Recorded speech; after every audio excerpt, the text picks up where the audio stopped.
দর্শক, রংপুরের পরিস্থিতি জানাতে যুক্ত হচ্ছেন সহকর্মী জাহাঙ্গীর আলম বাদল।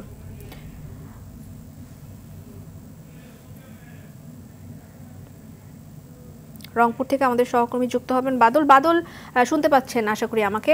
আন্দোলন ঘিরে রংপুরের পরিস্থিতি কেমন আজকে? কথা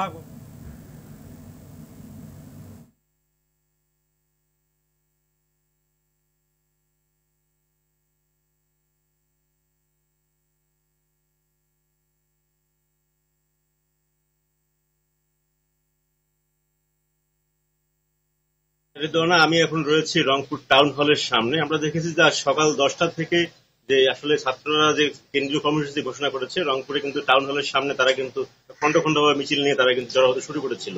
এক পর্যায়ে আমরা দেখেছি সরকার দলীয় সাথে মিছিল থেকে হঠাৎ করেই তারা ধাওয়া পাল্টা হওয়া শুরু হয়। এক পর্যায়ে আমরা দেখেছি যে সেটি আসলে রংপুর রণক্ষেত্রে পরিণত হয় এবং সেই ক্ষেত্রে আমরা দেখেছি যে রংপুর নগরীর 4 নং ওয়ার্ডের কাউন্সিলর হারাধন রায় হারা এবং তার ভাগ্নে সহ 4 জন এখন পর্যন্ত রংপুরে নিহত হয়েছে এবং নিহত হওয়ার ঘটনায় এখন পর্যন্ত আমরা দেখেছি যে রংপুর জুড়ে একটা উত্তেজনা অবস্থা বিরাজ করছে। এছাড়া আমরা দেখেছি যে আজকে যে অসহযোগ আন্দোলন দিয়েছে ছাত্ররা, এতে আসলে আমরা দেখেছি যে রংপুর নগরীর প্রতিটি মহাসড়ক, সড়ক, বিভিন্ন পাড়া মহল্লা মোড়ে কিন্তু বিভিন্নভাবে অনেকে আন্দোলনে যারা যুক্ত রয়েছে তারা কিন্তু অবস্থান নিয়েছেন এবং তারা রাস্তায় মহাসড়কে গাছের গুড়ি ফেলে তারা কিন্তু যান চলাচলে বিঘ্ন সৃষ্টি করছেন।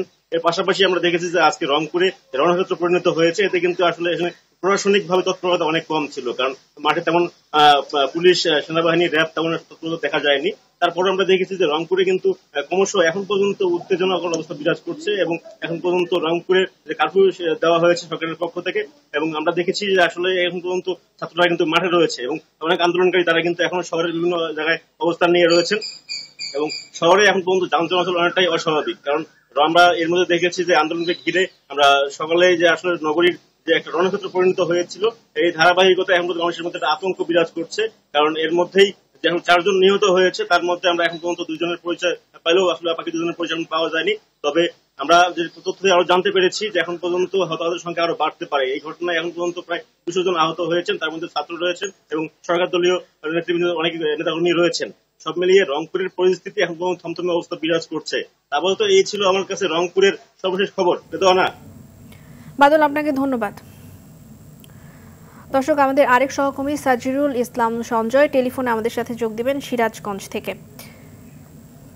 সঞ্জয়, এর আগের সংবাদে আপনি আমাদের জানাচ্ছিলেন যে সংঘর্ষ তখনও থেমে থেমে চলছে। এখন পর্যন্ত আইন শৃঙ্খলা বাহিনী কি নিয়ন্ত্রণে এসেছে সংঘর্ষ?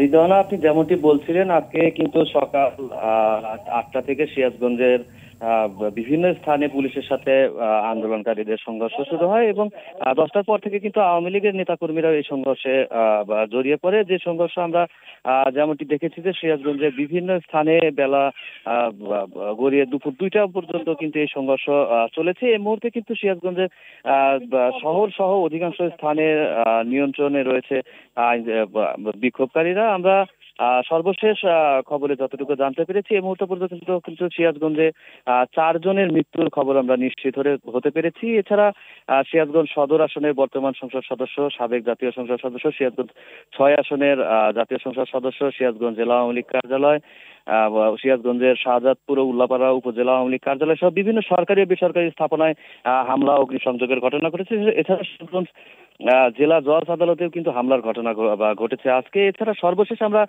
যেটি জানতে পেরেছি যে সিরাজগঞ্জের এনায়েতপুর এবং বেলকুচি থানায় হামলা এবং অগ্নিসংযোগের ঘটনা ঘটেছে।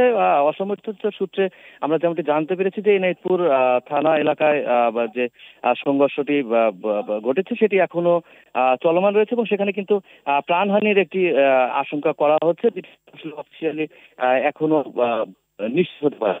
আসলে সিরাজগঞ্জ জেলা জুড়েই বলা চলে যে এই মুহূর্তে একটি থমথমে পরিবেশ বিরাজ করছে। সড়ক মহাসড়ক বিভিন্ন স্থানে অবস্থানে রয়েছে আন্দোলনকারীরা। থেকে আন্দোলনের সর্বশেষ খবর। সঞ্জয়কে ধন্যবাদ। টেলিফোনে আমাদের সাথে আমাদের সহকর্মী যোগ দিয়েছিলেন।